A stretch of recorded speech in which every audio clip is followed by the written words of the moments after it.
Hello everybody, this is Tara from Tara's Independent Voice here on YouTube, and I'm coming to you today to tell you about a film that came out last year and is now streaming on Netflix.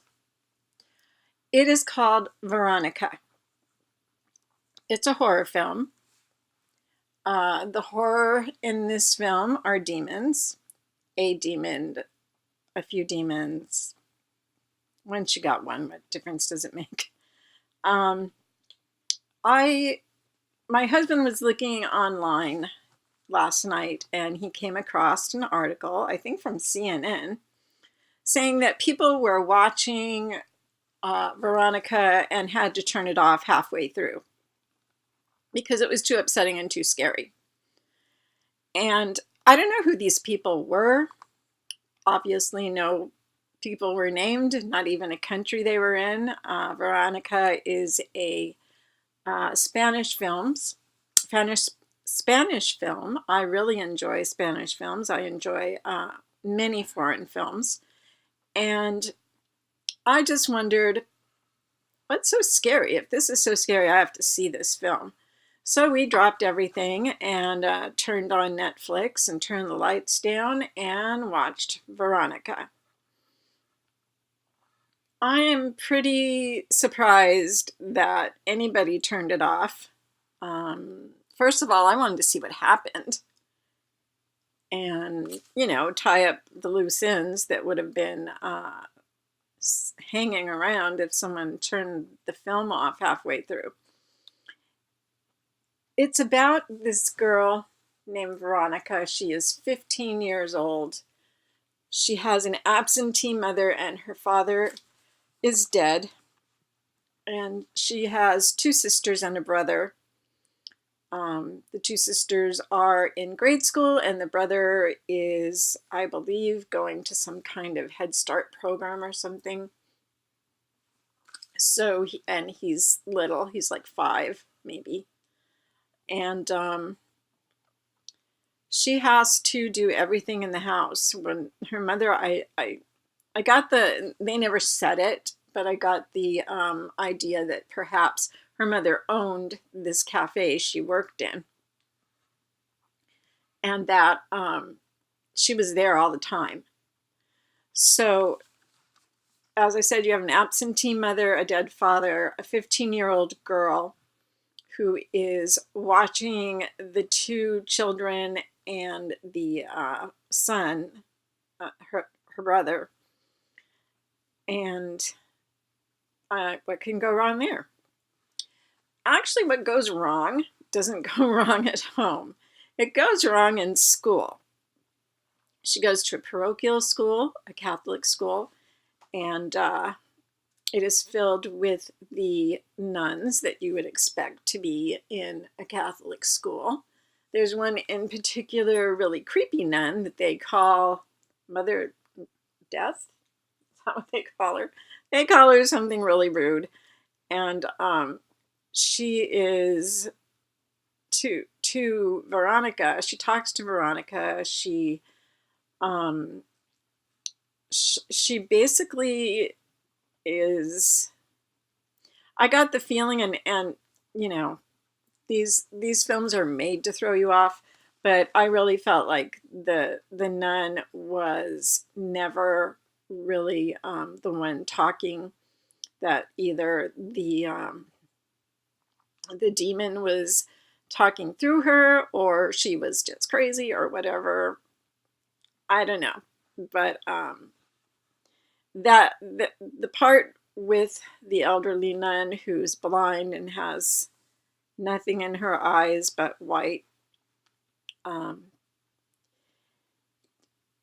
she's an interesting character, a very minor character. I would have liked to have heard her story further, considering she told Veronica that she took her own eyes out because there's things she just didn't want to see. That just to find out that you didn't have to see them for them to be a bother to you, indicating to me that she was dealing with her own demons. So when we got to the part in the middle, and that's basically the story, except for the part where Veronica goes down in the basement of the school with a Ouija board that she brought and 2 friends, and the 3 of them have a seance with the Ouija board. And that's not ever a good thing, ever, ever, ever. Don't touch it, don't look at it, don't have it in your house, because regardless of what you believe, there's something that happens there. There is something about a Ouija board being a door, being a window, being whatever you want to call it, but it's not something anybody should play around with. But being high school kids at 15 years old, yeah, she plays around with it. And as luck would have it, she is the one that the demon, who we never know whose name he has. And of course, to cast out a demon, you need to know his name, but I guess she didn't know that. But after Veronica kind of comes to, having been completely knocked out and having this issue with opening her mouth wide, screaming, and her mouth gets bigger, which has happened in a lot of films. I don't think, and I don't see how that could be the scary part that people were turning the TV off for. She ends up going home, and of course, one thing leads to another, and next thing you know, she's got some unwanted friends in the house. One is apparently her father. The little boy sees him as children, younger children are said to be more sensitive. They're closer to being behind the veil. And so her little brother has had the father come and read him a book, and he said he'd come back the next day and the next night. And Veronica tells him, don't talk to him. Just put your hands over your ears and don't listen to him. That is such good. That's the best, and that's the best way to keep the demons away from you. Put your fingers in your ears. Works every time. No, it doesn't. But I still didn't see anything scary. I didn't see anything scary the first third of the movie, 2/3 of the movie, and we finished it.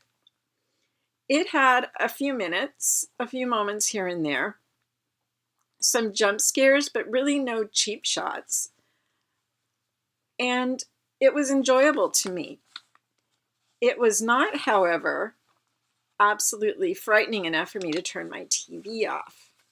That doesn't happen until I go to bed, and then the TV in the bedroom goes on. It's always on because I'm a critic. If I might hear something in my sleep that I have to criticize. But it really bothers me because here's what bothers me. Now I've got a few things here. First of all, for a film about demons to be scary, it has to kind of live up to the grandfather of all demonic films, which of course is The Exorcist, the 1973 film that William Friedkin directed, and I believe won an Oscar for, that starred Linda Blair as a young girl who is possessed by a demon. This is actually based on a true story, but the victim was a boy and not a girl, and it wasn't in Georgetown, Washington. It was in some other city and state that I can't even remember right now. But so if you take that to be real, that's scary enough. And I'm sure it wasn't what The Exorcist was, obviously, and I'm not even worried about that. What I'm thinking right now is that if you're scared of this movie, Veronica, find yourself a copy of The Exorcist on DVD with the spider walk scene put back in. Then tell me how scared you are, because The Exorcist is horrifying.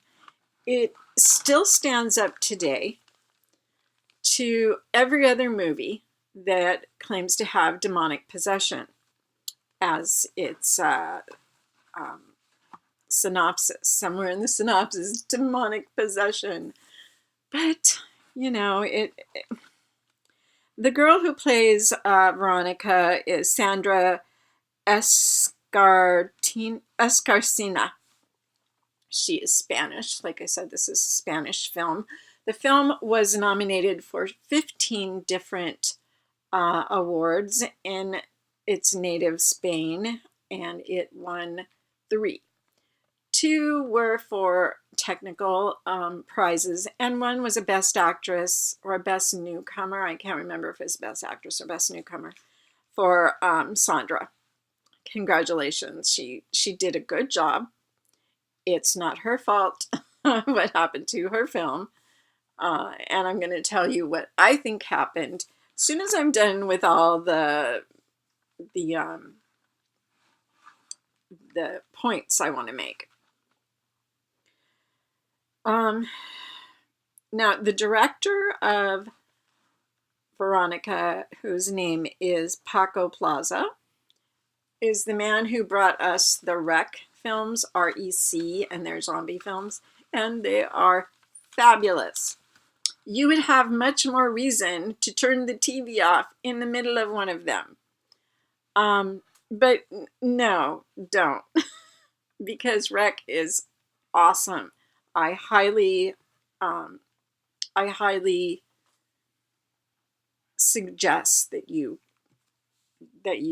see the film. Both films. Are there 3? 2 or 3? I haven't seen 3. If it's out there, I want to see it. So the film has a good pedigree. It has an award-winning actress who won an award for this film. And it has a great place to be shown on, which is Netflix. Netflix, to me, I subscribe to a lot of different services because of my continuing reviewing. I worked for 6 years at Examiner.com. I can't say I worked for them. I was not an employee. I was just a writer that submitted work, and people came and read my work. I did that for 6 years, and I left to open my website, which right now is terrorsindependentvoice.com, and we are actually revamping again because I was only doing indie films, which, by the way, Veronica is an independent film, so I was very happy to see that. I support indie films, and I am really happy that someplace like Netflix exists where you can go there and find them, because they haven't been the easiest things to find, especially on DVD. Very few big stores like Walmart or Target keep a selection of independent films. So the thing that so many people, I guess, found scary about the film was the part in the basement where the demon screams through her mouth, and her mouth opens wide and then opens wider. We've seen this in a lot of films. This is not new whatsoever. And a wide open, scary, screaming mouth is not scary. It's just not scary. Maybe I'm tainted. Maybe I've just seen too many horror films. It has been my main genre that I watch. But it just, something just wasn't right there either. Why were people turning it off in the middle of the film? Somebody tell me. Yes, I do have notes and I am looking at them. I can't remember everything I'm going to say. So anyways, the 1973 film, The Exorcist, is probably one of the best horror films, demonic or not. It's a great film, and it really deserves for you. If you want to know what a scary film is, you need to have seen a scary film. So take the weekend, let the kiddies go to see the Disney film that's showing down the hallway in their room, and take your shot at watching Veronica on Netflix. William Friedkin, by the way, is making another film. It's actually a documentary where he follows a priest to Italy, where he's doing his 9th exorcism on an Italian woman. So I'm really interested in seeing that. Unfortunately, it was supposed to be released last year, and I have not come across it, but I will be actively looking for it. And if I can find it, it will have a review right here. And the film is called The Devil and Father Amroth. So, let me put down the notes and I have seen so many good films that involve demons. One of my very favorite, and it doesn't involve a demon, it actually involves the devil herself, and that is called Devil, and it's about being locked into a elevator in which people, the lights go down, and there's like 6 people in there, 5 people, and every time the lights go down, and the lights come back up, one of the people has been just slaughtered and is dead, and nobody knows who's doing it. It has to be somebody in the elevator, and they can't get out of the elevator because it's stuck between floors, and nobody can get into it because the devil doesn't want them to.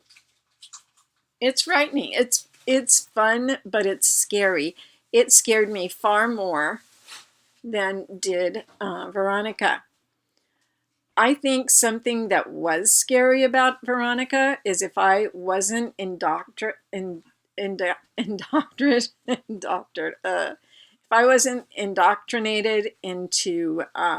the world of the paranormal horror film,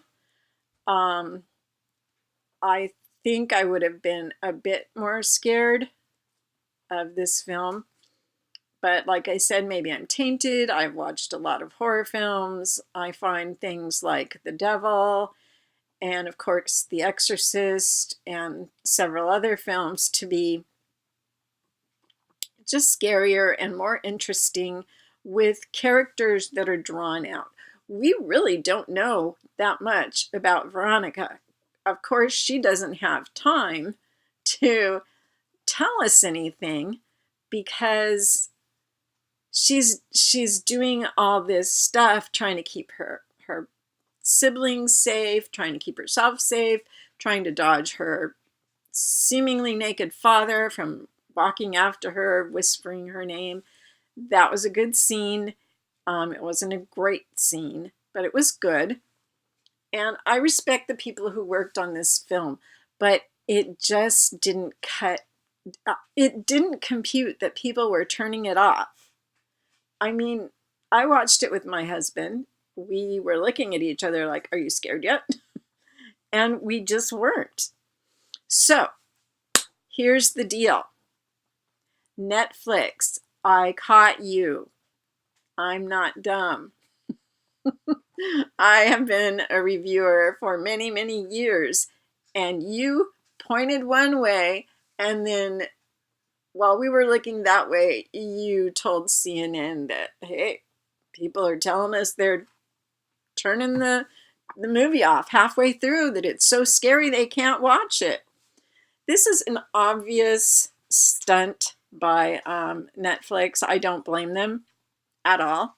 It happens a lot, probably more than we think.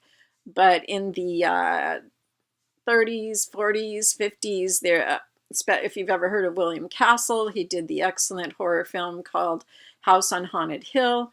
And when it ran in theaters, he had doctors and nurses and an ambulance outside. That's just the way he showed his films, and it made him a lot more fun. So, yeah, that is my theory. I don't see any other way that it can be, unless you find an audience full of 10-year-olds who shouldn't be watching this film whatsoever. And of course they're going to turn the TV off, or maybe families are watching it, and yes, they're going to turn the TV off. I don't get it.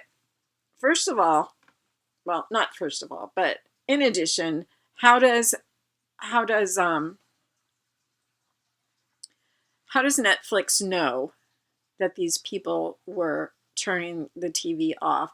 I expect that they have ways of knowing what you were watching and when you turned it off and that whole kind of thing. It just seems like, why were they watching this one film? Or did a computer or something generate a report that went somewhere and told somebody that it was being stopped in the middle of the film? In the middle, that's what they said, in the middle of the film, halfway through. It doesn't make any sense. The only thing that makes sense is that it was a planted story. This isn't the scariest film you'll ever see. It's not even in the top 10, 20, 30, or 40. It's a well-done film. It translates well to an English audience. And yes, you do have to read it. Don't be worried about reading a film. You will miss a lot of good films if you decide not to watch a foreign film. Check out the Korean horror films. Check out Singapore's films. They've got a few found films that are awesome. That's like one of my favorite genres. Zombies, found films. I really like that. So anyways, I would give this film from 1 star to 10 stars. I would probably give it a 5.